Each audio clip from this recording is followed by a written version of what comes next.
Welcome to the podcast with your favorite cash flow guys, Mike and Blaine. Giving you the best advice while having a beer. When you're running a business, there are problems every day. Let Mike and Blaine help you out and guide your way. Cheers to the good times with Mike and Blaine for business, beer, and BS. Hey, it's another episode of Mike and Blaine. I'm Mike Mullen, also known as Cashflow Mike. That is my friend, my partner, the CEO and co-founder of Dry Run, the best forecasting software on the planet. What's up, Blaine? What's up, man? Oh man, it's mid-July.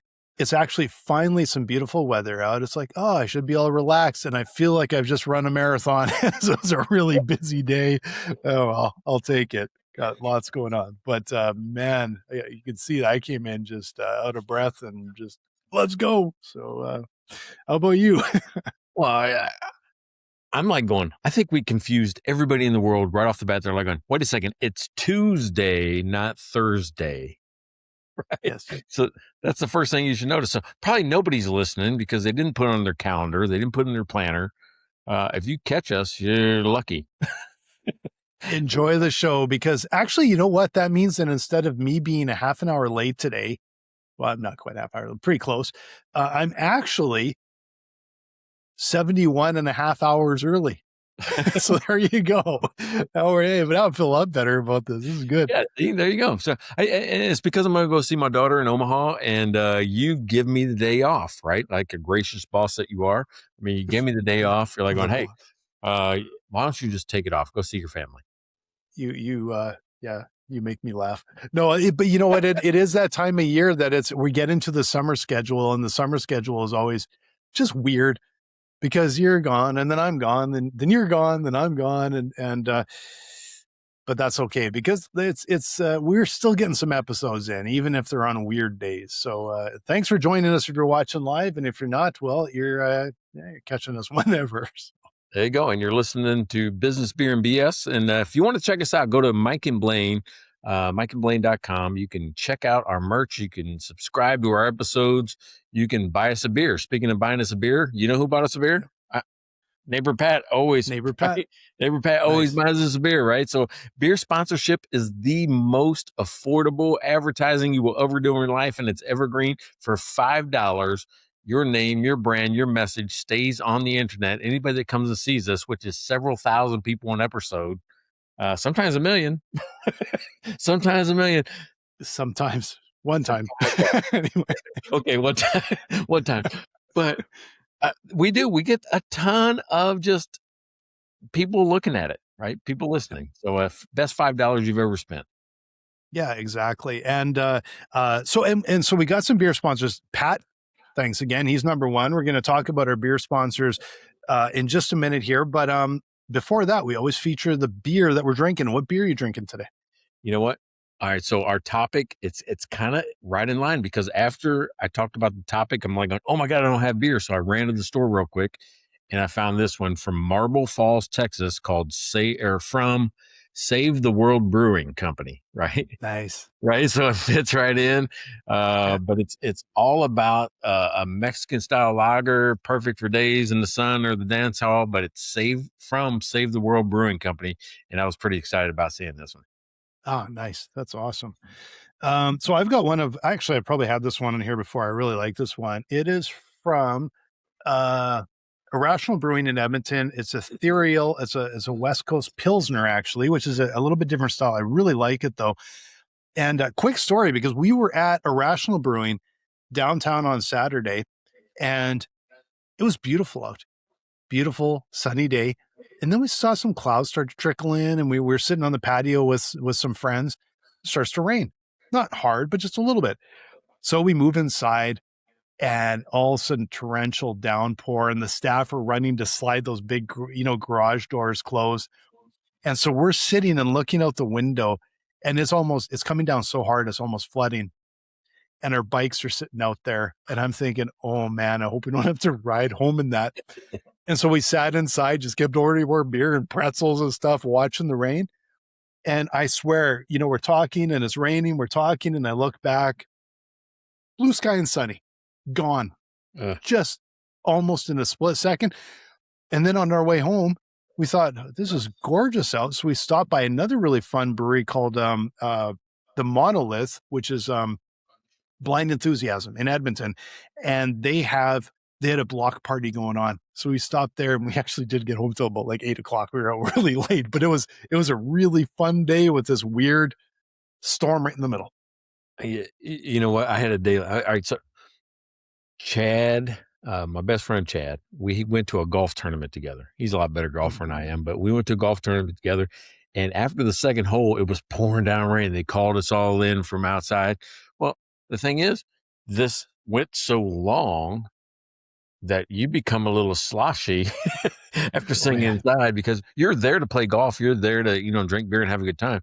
Well, you still paid for your event. So rather than golf, we just sat inside, all the golfers, and did that. So 19th hole. Yeah. Yeah. So Alan Jackson would say that we poured ourselves into a cab at the end of the day. I have done that at some of those Texas Scramble golf tournaments back in the day. And I have cabbed home several times.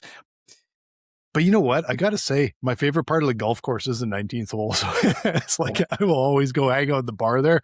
The golf part, I'm kind of like, I'll take it or leave it, to be honest. But or let's make the third hole. Third and all the rest of the holes. That's not a bad way to golf. Got it. Hey, and if you want not a bad way to improve your business, contact Karen Hairston. She has got a book out called Stop Growing Broke, Start Growing Your Profits, and it's a bestseller on Amazon. That's one of the cool things about our beer sponsorship, is that even bestsellers see the value in it. So go check her out. Go improve your business. If you're struggling, go look at Karen Hairston. She's up in Michigan. She's a cash flow coach. Go check her out. And Devin, biggest LSU fan on the planet. And I don't know is there anything going on for LSU right now? Probably not, because it's the summer. So there's probably in between all the big games. So Devin probably has time to relax a little bit before football starts and basketball and everything else, eh? Well, I mean, outside the fact I'm going to attend a game there, right? So we're going to see Texas A&M versus LSU. So I'm going to be there in Baton Rouge, Nice. checking them out, going on. I mean, Nice. so everything's kind of ramping up right now, right? You got to remember, right now in July, they're ramping up for school because it starts all over again next month. I mean, we think it's like going, that school year was over. No, man, in the college bookstore, you got tours all summer long. You got people coming through. You got people coming on the campus. Should I go to school here? Oh, I'm going to school here. Where am I going to stay? It's always a busy place.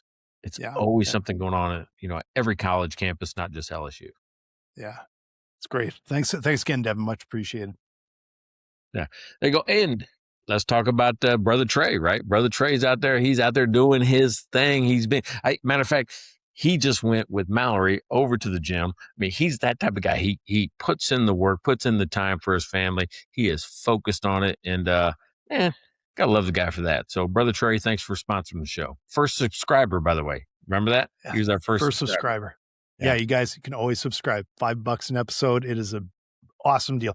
And Larry Weinstein, best CPA in Houston, Texas. If you're looking for a CPA, you got to talk with Larry. He's got a new book, which I don't remember the name. If you got it right there, hold that book up and I'll read the title. Right, The Banker's Edge by the Cash Flow Cowboy, right? The Banker's Edge. So he's talking about how you can use conversation to get more clients if you're a banker. Great book. Yeah. Absolutely. And finally, one more neighbor. Who's the other neighbor? Oh, wasn't there? I had to check my list. I thought we had one more. Wasn't neighbor Brager, right? You come in late. Brager, like he was like a month ago, man. Month ago. Okay. Remember Brager brought in 2 discount beers and he don't get just recurring travel off of that. Okay, so that's just me. So I keep giving you credit, neighbor Brager. So you're welcome for that. You just keep getting more and more sponsorship dollars for your too cheap beer. Yeah. Stop giving him out free stuff. I'll try to remember for next week. Okay, now before we're going to dive into the topic, and as usual, Mike has made up a jingle, and this one's a banger.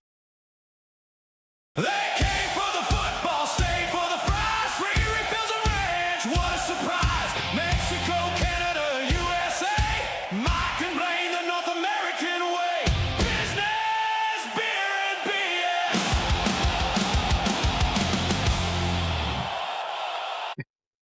There we go. So, last week you said, hey, maybe it doesn't have to be 90s sitcom with R&B. Why don't we go different places? So, I'm letting AI say, what's the best version of this? And what we're talking about is if you haven't been, well, everybody in the world, it's the World Cup, right? It's the World Cup. Everybody in the world knows it's in North America, it's in Mexico, it's in Canada, it's in the US, and it's fun, man. I tell you what, for the first time ever, I'm like going, damn, I kind of get it. I kind of get it, right? So I'm seeing some plays develop. I'm like, oh, he's open. Like for the first time, because other than that, I was like, oh, no, I don't get it. But now I'm starting to get it, and it's fun. And what's cool about it is that people brought their culture into the US to show us their stuff. And in return, they got to see a little bit of us. It was a great cultural exchange, and I'm going to talk about that today. Yeah, and I think, just you and I were just looking at this right before the show, and I'm looking at it and thinking, yeah, this is really interesting because there are business lessons to be learned from all of this as well. Because sometimes you don't even know how much value you offer. Sometimes there's things that you don't realize are actually a lot of value to people. But this is a great example. Man, the tourism dollars flowing into the United States right now must be epic, and even into Canada, because we got some games up here too.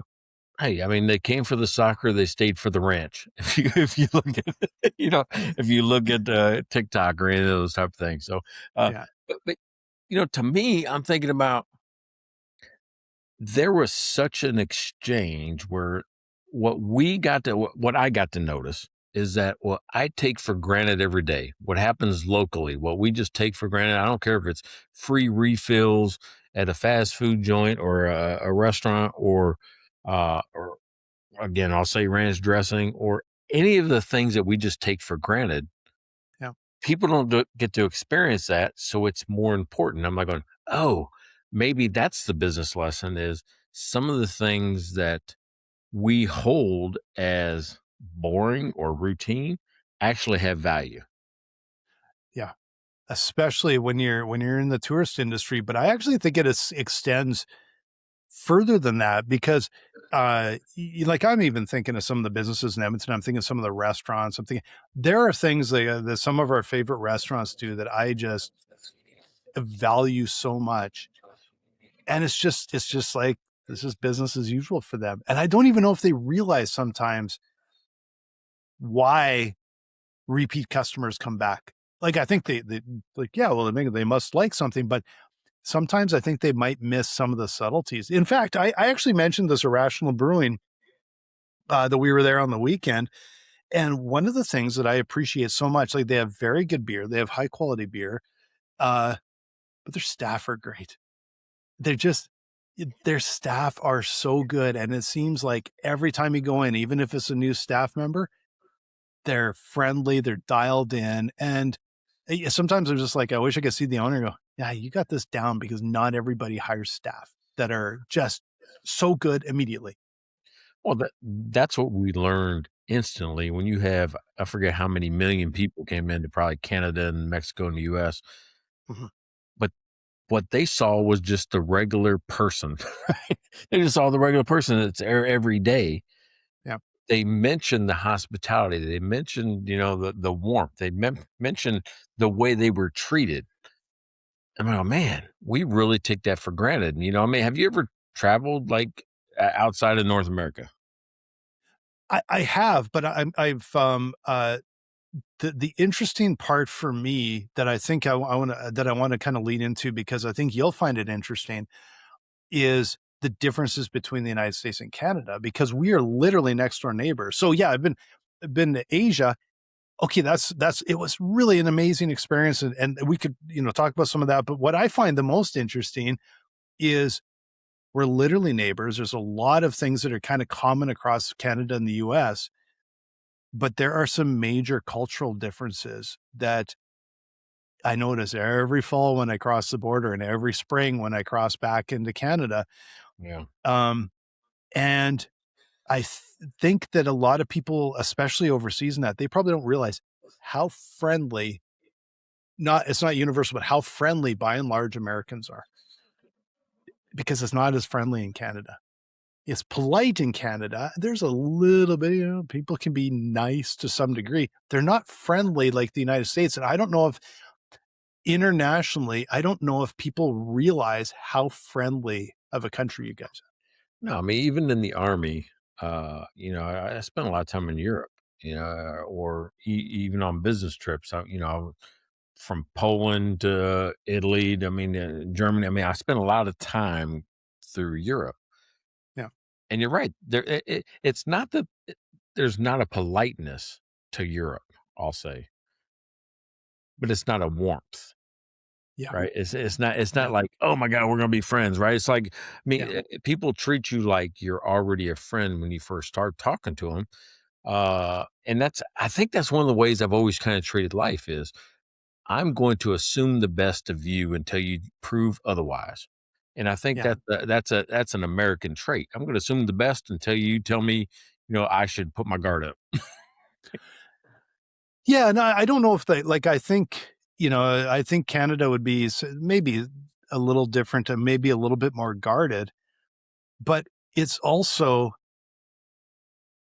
it's strange that in Canada, sometimes if you walk into a restaurant or a store or whatever, it's almost like even if they recognize you, they sometimes they got to know you first before they'll acknowledge it because it's almost like, well, that's a bit of an invasion of privacy kind of thing. Or like there's a little bit of a different Mm. vibe here where it's like they could see us 50 times, but unless it's you've kind of they almost get the signal that okay, they're okay with us knowing who they are. And in the United States, like there was one of our favorite breweries. We were there, like 2 springs ago or last spring or whatever. And we walk in the next fall, had been gone 6 months, and I walk in and the guy's like, "Hey brother, I haven't seen you in a while." And he knew what kind of beer I wanted after Yeah. 6 months. Yeah. That is, I don't think you really see that in Canada. There doesn't seem to be because of the culture. I don't even know if they necessarily acknowledge it as much until you build a rapport, but it's like instant rapport down there. See, the connection there to me is that if you remember, I used to run restaurant bars. I'm like, going, Yeah. if this happened while I was still doing that business, I would be asking people, I said, you got to remember, local is only boring to locals. Yeah. It, Yeah. it's only boring to locals. So I want you to start watching what other people do when they come in here from not this area. I want you to start thinking about, what are they taking pictures of, right? What Mhm. surprises them about even this place that that we're in. Uh, it, it- I want you to really understand that the culture is different, and I'm going to say exploit it, but I'm going to say show it, right? Show it. Yeah. Show it. Just show it. Like, I mean, if it's warmth, show them warmth, right? Because that's what they Yeah. came there for. That's what surprises them. That's what brings them into to to be well, they're part of it. Hey, Yeah. when you went to other places, haven't you always wanted to do not the touristy stuff? You wanted to do the local stuff. What do the We locals never do do around the here? Huh? We never do the touristy stuff. It's Right? always for us trying to find what the locals do. If there's a cultural landmark or museum, we are likely pretty far away from that. Not because I'm like, I'm not doing the lineups. I'm not, I just, and I'm like, it's always so commercial. I love to discover the best Yeah. neighborhood hangouts, the awesome little bar, the great little independent restaurant, support those business owners. And those experiences to me are worth 1,000-fold of a museum looking at some whatchamacallits. Every trip I've ever had that we've been able to do that, and I'll say you're invited in, right? Because some places I've been, even the Caribbean, some of the islands, Saint Lucia, uh, it can get kind of scary. Like going, you got guy says, "Hey, come down, hang out with us," and I go down there, have an Yeah. awesome time, but I can't Oh, say I'm not nervous to do it. Right? well, yeah, because if it's the more different it is, the more that your guard is up because you're like it's just you don't know if you're doing the right thing or the wrong thing, or it could be dangerous, or it's maybe nothing. I'd lean when I was younger, I was probably a lot more trustworthy. Now, today, I lean into the everyone's trying to rip me off. If I'm somewhere I don't know, you just got to have that vibe, right? My rule now, and it wasn't in my 20s, my rule now is when in doubt, don't. Exactly. I'm good, man. I'm good, man. Trust your gut. Exactly. Oh, okay. I've got this. I just read this a couple of weeks ago, and I don't know if I have all the details right, but I think you'll find it really interesting because I believe it was Germany, and Walmart opened in Germany, and ultimately, I believe they failed there and actually withdrew. And one of the things that I was reading in there was the Walmart greeter went off like a lead balloon. Like that culture in Germany did not want to walk in and have someone welcome to Walmart, and they literally they would not change, and they ended up failing because they're just like, this is the book we go by, and ignoring the local culture. Dude, when I was in Germany, same thing. You don't look at people, you don't say hi to people, you just kind of if there's an engagement, first of all, the engagement is transactional, right? I'm here because of that, but there's not a lot of just chit chat from strangers on the street. Yeah, very, and you can see if you went in there without understanding, what the culture is like, yeah, your business could be completely bound to fail.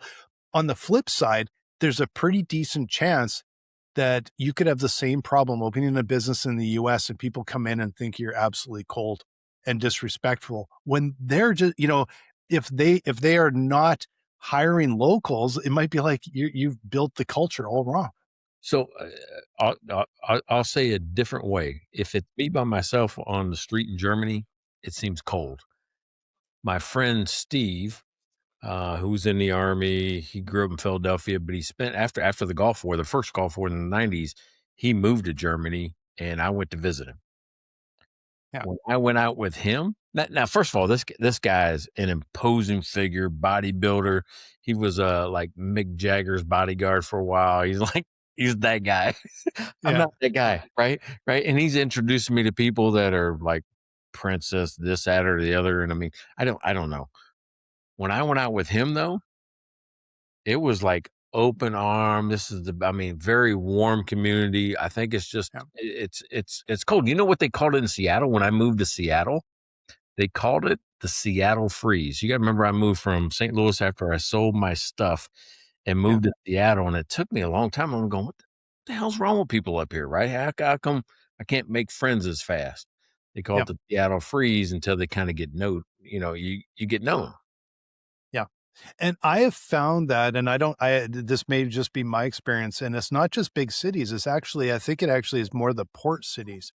So I find the big cities up the coast, I always found a little bit more, like they have to get to know you before they trust you. Yeah. But there's other places where they know you the first time you walk into a place almost, right? And it's so interesting and so different.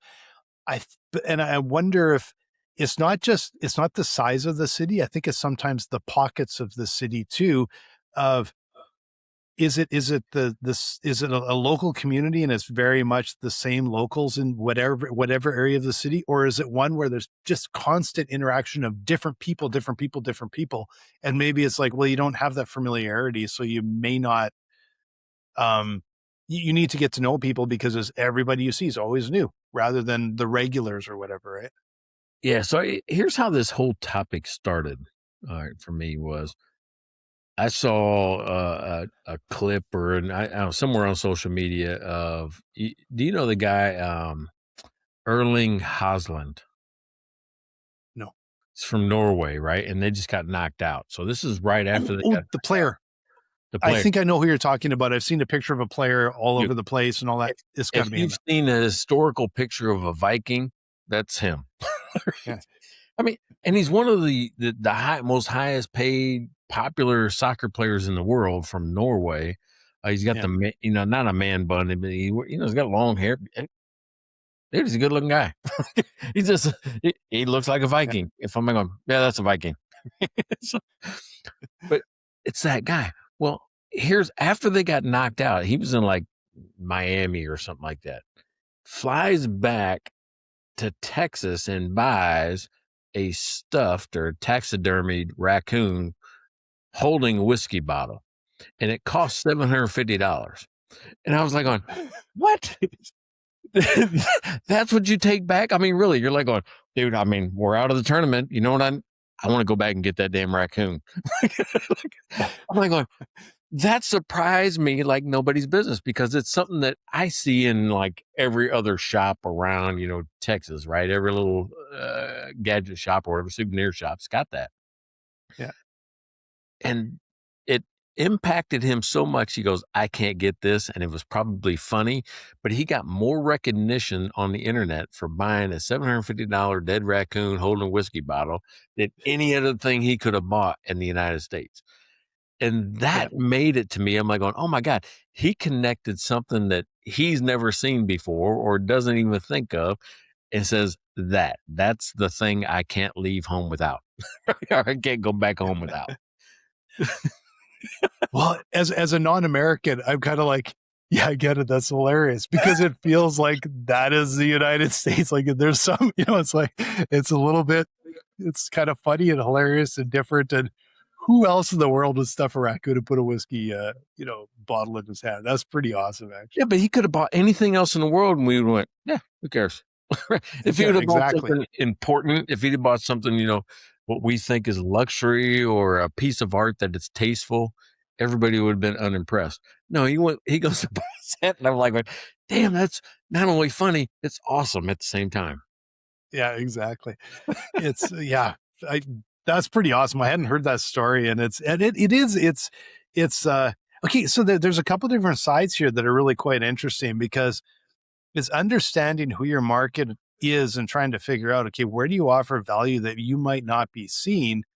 But then also there's on the flip side, almost like the Walmart, do you get into this corporate culture and the corporate book, and you actually disregard local culture, local custom, and you do that to your doom? Yeah. So one thing, all right. So I'm gonna go back to the purchase with trying to answer your question was Wild Bill's is the name of the company he bought it from, right?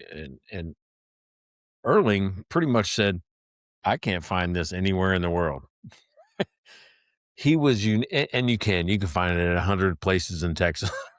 It's one of those, but it was so unique that it caused a celebrity sensation, which I think will increase, at least give them an immediate bump. There's going to be some uplift where it says, hey, I want to go see stuff like that. And maybe it's other people that are still in the country, they go buy one just because he did. Right. Yeah.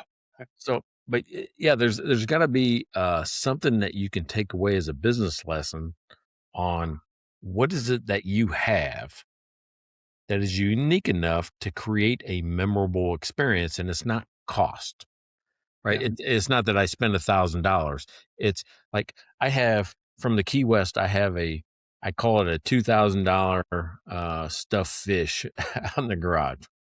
Yeah. Why? It's not about the stuffed fish. It's not about the $2,000. It's about the fact that I puked for 8 hours while I was trying to catch it. Like it was the most miserable day of my life, and I bought it because I'm like going, that's a reminder every day I go out into the garage. It says, don't go do that shit again. It's a very expensive reminder of something you want to forget. Yeah, but think about that's the business lesson. There is something that some of the people just went to like Jack Black's barbecue.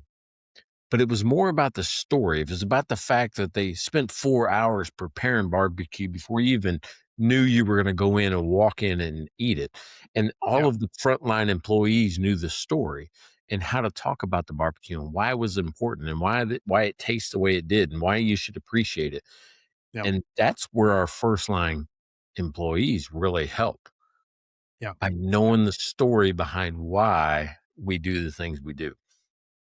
Well, and it goes back to the purple cow strategy that I've read about, and I think we've probably mentioned on the show. But it's simply the idea: if you drive by a herd of Jersey cows and one of them's purple, guess which one you notice, right? Yeah. And I think that's a really good business lesson, because it's easy to just fall into the groove and fall into the follow the leader, and you just, it becomes vanilla and nobody pays attention to you. Now, it doesn't mean do something outrageous just to do something outrageous, but it's how do you stand out in your crowd? How do you draw attention to your customers? What do they truly value? That oftentimes is like, what are you already doing that they value that you may not understand is worth everything to them? Yeah. So I had to think about that. So when I look at, I'm going to go back to the raccoon. To me, I want to be worthy enough to be taken home, put in your luggage, right? Something. Yeah. Luggage could be your memory, but is it unmistakably yours? And here's some other rules that I think about with that raccoon. Can it be easily photographed? Can it be easy to describe? Can it be kind of unexpected? And is it worth telling somebody else about? So think about your business. Is it that? Like, even if I take a picture of a menu because that Jack Black's brisket was awesome, that I take a picture of the plate, and then I got, a story to tell talking with the employee. That's a whole experience that you talk or take back to, your home country. Even me in St. Lucia coming back after being introduced to Poutine beer, because it was the guy that actually brewed the beer, and I met him in the pitons at a sulfur spa. The guy that was doing them, like, Yeah. that's something I can tell somebody else because it's uniquely him, not me, him. It's interesting. Like, the one thing that kind of occurs to me is almost all of these things, all of the stories, everything, it comes down to people. Like, if Yeah. even if the soccer player had walked in, like if he walked into like an antique shop or some garage sale or whatever on the other side of the world and saw a raccoon with a whiskey bottle and it didn't represent the culture, he'd just be like, the hell is that? Like, who, nobody wants that. There was something about that he just said, okay, I think it represented the people, whereas like, oh man, this is funny and it's fun and it's like a little party animal, like all that kind of stuff. So I still think it's amazing how much of it still comes down to people, because a lot of stuff you're talking about is it does come down to it comes down to people and the relationships that are built. Yeah. When think about it, if he wouldn't have played in Dallas, right? His team didn't play in Dallas. He doesn't meet that guy. He doesn't have that experience. He doesn't wear the cowboy hat, right? And get involved with people that are just all amped up on, Texas pride. He came back for that. He came back to remember that later. Yeah, exactly. And you know what? There's probably lots of places in the United States that if he saw the exact same thing in a store, it would not represent and it would not remind him of the fun experience he had, and he would just be irrelevant to him, right?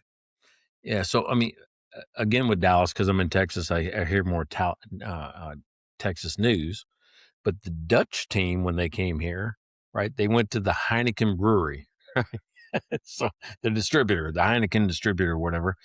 Yeah. And I'm like going, wait a second, that's interesting because that's a European beer. You can get Heineken there. And then it hit me, oh my God, they're away from home for almost a month. And it was a whole bus that stopped off here.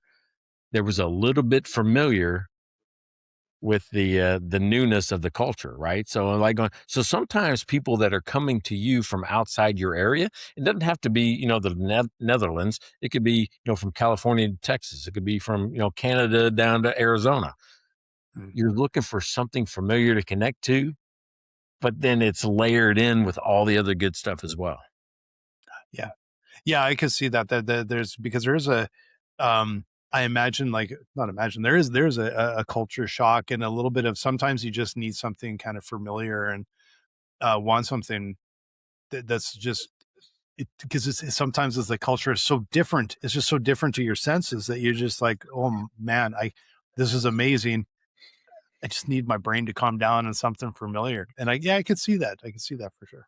So when you say familiar versus, I also like that they brought their own stuff, right? Like the Scottish team, they all came in kilts and they had bagpipes and stuff like that. uh, what was it? The Swedish team did the Viking row. Have you seen that? They No. filled the whole street. No, go look at it. They have a chant, a cheer for the soccer team for Yep. I think it's Swedish. And what they do is they all get down, sit on there like they're rowing in a boat. And they go, oh, row or skull or whatever the word they use. But it's Yep. super cool. And they fill the whole street of Viking type fans, call it the Viking row. And that's their thing. I'm like going, okay, that's new. That's cool that we can see your culture, but Yep. it's familiar to me because we have chants and cheers and sports. And, I go to college football games all the time.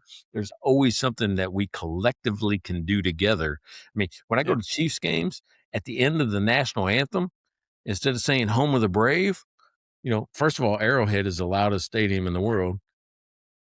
They'll say home of the Chiefs, and that's your first introduction into how loud that stadium is all 70,000 people, whatever, say Chiefs at the same time. Yeah. Like, oh, this place does get loud. Yeah. I can tell you from a Canadian perspective, there's nothing warmer than 20,000 Canadian fans in the hockey rink yelling all at the same time. Ref, you suck. Ref, you suck. Yeah, right. Yeah, that's your thing, right? I mean, that's Yeah. and it's uniquely yours.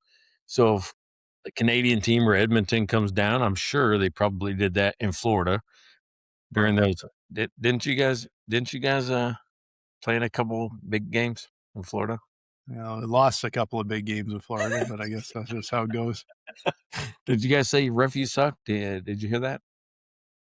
But I'm sure when they were playing in Edmonton, I'm sure there's probably a few of those, but yeah, it pops up every once in a while with the fans. So. Hey, but if you haven't looked on social media, I mean, there are people in Canada right now just saying poutine is the best thing in the world. I mean, they're just like going crazy over poutine, and I'm like, going, dude, that's gravy on French fries.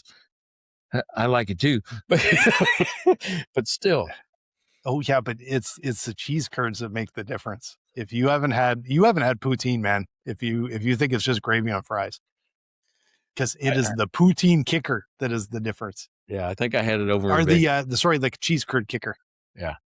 Now, okay, so when I go to Wisconsin, they have difference between fried curds and squeaky. They call them squeaky curds. Squeaky curds, yeah. Yeah. That's the same. You need the squeaky ones on the this is squeaky ones that go on the poutine on the fries with the See, gravy. and you think I don't know anything. Well, you know about Wisconsin, but poutine's you missed a critical ingredient. There's only 3 ingredients, man. You missed one of the big ones. We went when we were in Montreal. This was just like a year or two after we got married. My wife and I were in Montreal, and she just kept talking about wanting to try poutine. And so we went to this restaurant, and it was up on, in the historic district. It was up on the 2nd floor, and we ordered this poutine. And I brought at that time, my camera with, I think it was, I don't even think it was digital. And I went to take pictures of her while she's eating the poutine. And you could tell that she was very, very, very disappointed in the poutine. It's like, how do you like it? Thank you. It's good. And because she'd made, we had to go so far away and order this poutine and everything, and then she didn't even like it. I thought it was awesome. Like, I loved it. So, yeah. All right. So I saw a story about Squamish. Am I saying that right? Squamish Nation. Is that Canadian? Squamish is a town in BC. I don't. Yeah, it could be a First Nations nation. It probably is actually. Yeah, I should know that. There was a person. What was it? In Vancouver. So this is Vancouver. Yep. And so before the games there, they actually had a fan festival, and somebody from the Squamish Nation came there with just their bracelets, and were just selling it at fan festival, right? So fan festival and all that. And that's what I'm saying. Oh my gosh, think about this. It doesn't have to a global platform for you. Think about it. I don't know this person from Vancouver in the Squamish Nation just selling bracelets at a small table. I do now, right? So a global platform doesn't mean that you have to have a global message. Mm-hmm. if you think about that. That's So highly localized message. Yeah. super localized. So even fans that come in from out of town or out of country or around the world come into your area, you still stick to your message. It doesn't mean you change just because there's a big global platform that you can get on. And Mhm. she did that, and her brand became a global brand just because she stuck Nice. to what she did, because she probably didn't know any different. And it was Yeah. really a cool thing, right? That the world doesn't need, another just souvenir in her world, right? But it wants something that could only have come from you, Yeah. Yeah. right? You gotta think about it. It could only come from you. I can only get this here. And I've got Yeah. some things from Panama, some soapstone carvings of like a chess set that, like, oh my God, I couldn't have got it unless I drove down that one dirt road and there was a cardboard sign, not a cardboard sign, it was a wood sign and it said Walmart on it, but it was WAL-MART. And it was just like what we would consider a flea market in the middle of Panama, in the middle of the jungle in Panama. And I stopped and I found one of the most beautiful soapstone chess sets I've ever seen. And I bought it.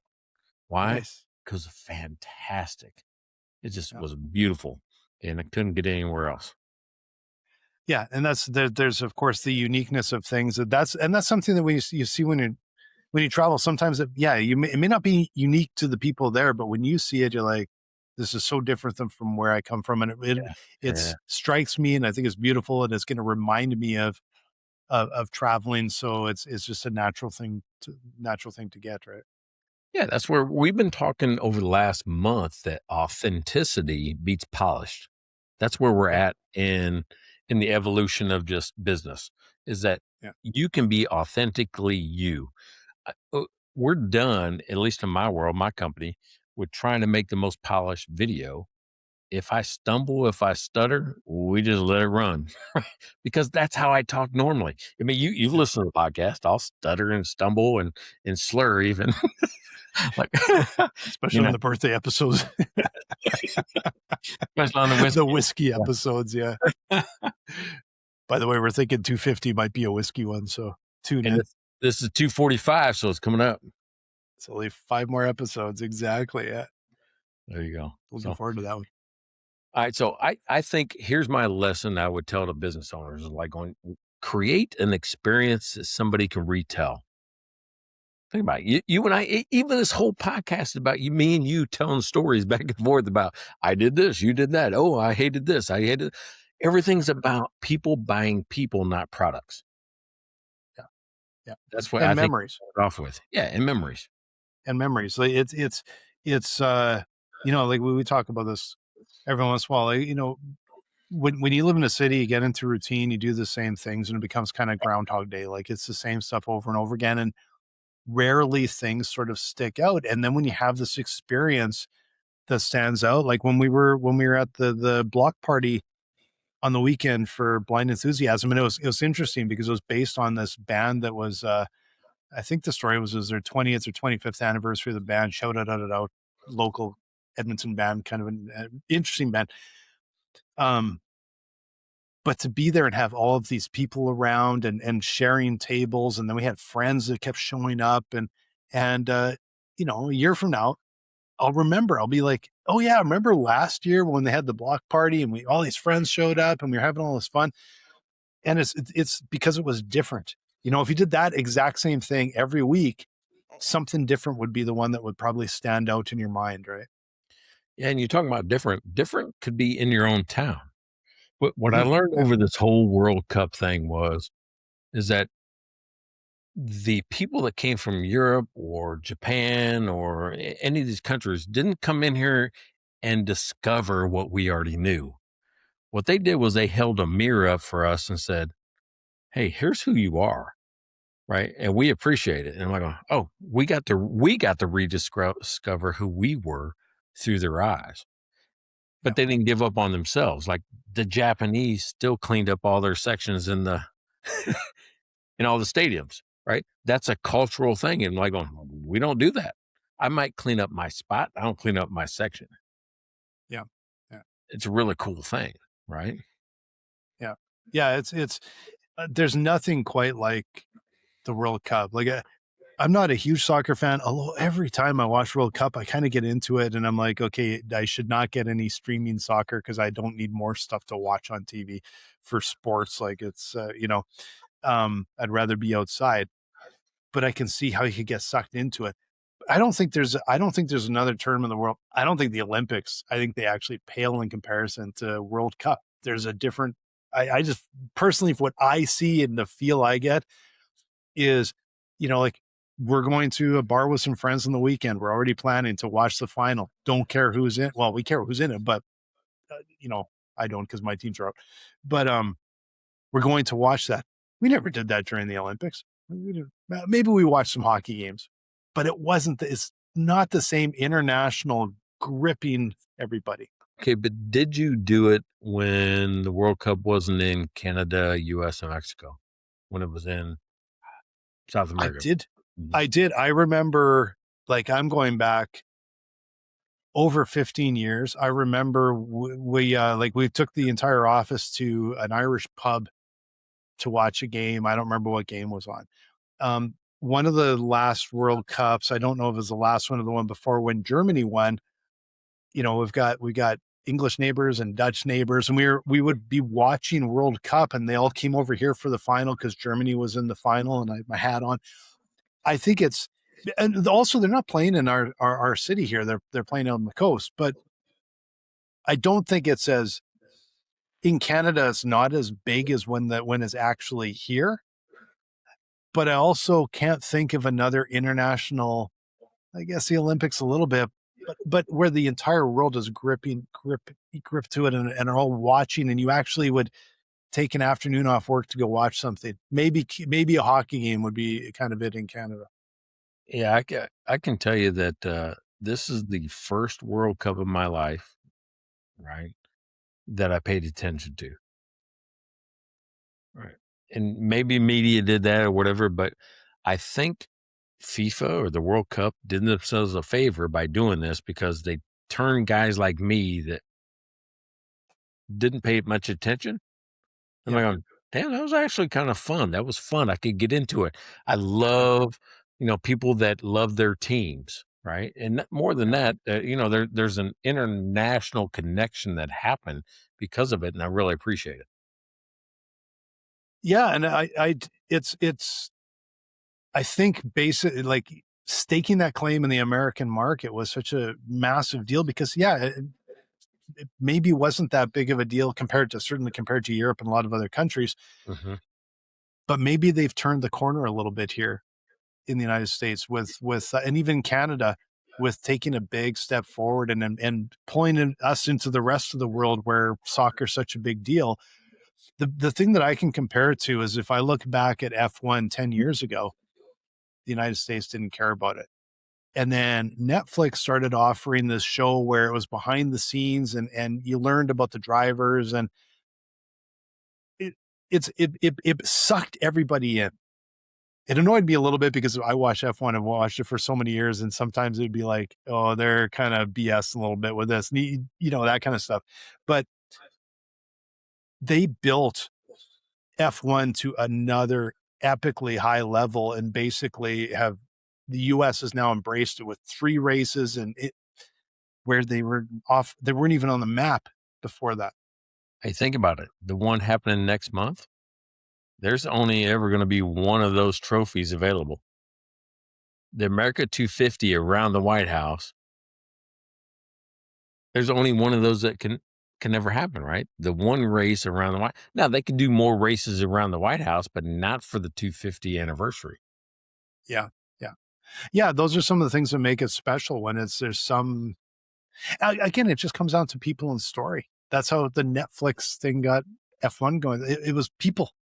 They care Yeah. about people. They care about story, and that's what people embrace. And then the sports sort of follow behind it. Even for soccer, like knowing the story of the Canadian team, knowing Alfonso Davies, he was injured, and kind of the issues that went around that, like he wasn't allowed to play.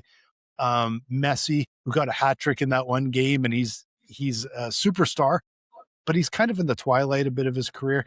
There's so many good stories, and that's what gets you sucked into these things, right? Yeah. Well, I mean, absolutely. But I got sucked into the social media aspect. Some random guy from Germany comes over here. He encounters Buc-ee's, or he encounters, just routine stuff that we do all the time that we're like, yeah, it's cool, but it's a gas station. Or, yeah, I mean, yeah, free refills are cool, but that's normal. Right. So when other people started to see that it was different than their own world, it got me excited about, we actually do some things that are kind of cool to others. Right. Yes. And we take it for And granted. and sometimes just kind of hilarious. And it's funny. Yeah. Like the raccoon. Right. So I'm Like probably the not, raccoon. dude, I'm not buying a raccoon. I mean, I appreciate that he did. But, as a Texan, I mean, closest I'm going to get is like that rug. The rug. Nice. Yeah. Right. And if you're listening on the podcast, I just pointed to a cowskin rug that's on my floor right behind me. Yeah. It's actually a nice looking rug. Nice colors. It's a great color. It's a great rug, man. Come on. It's typically It's Texas. Texan. It's Texan, right? It's Texan. So, hey, what'd you learn? Anything? I don't know. No, no. I think it was a really fun conversation because it sometimes makes us as business owners look in the mirror and say, are there areas pockets of things that we offer that our customers might value, and some of the people that don't even know about us, but we want to attract might value, that we just take for granted. And I think a lot of it still comes down to people and stories as the foundation. That's where you start. Oh, I'm going to jump on that as well. I said, if your customers aren't telling your story, then you sold them a transaction, not an experience. Yeah. Right. Very, Very very good way to phrase it. Yeah, it's good. So, hey, if you want to put your 2 cents in, tell me a hilarious story about what happened in the World Cup. Maybe you're even international, because Blaine, we got international viewers and listeners and things like that. What'd you see that really stuck out to you? Put it in the comments, like, subscribe, go tell your friends. And definitely email us at beer@mikeandblaine.com. And you can also buy us a beer at mikeandblaine.com and become a sponsor. $5 an episode. We'd love to have you, love to promote you, love to promote your business, or just talk about you. We just love doing that. Check out their website at mikeandblaine.com. Then subscribe to the podcast and buy these guys a beer.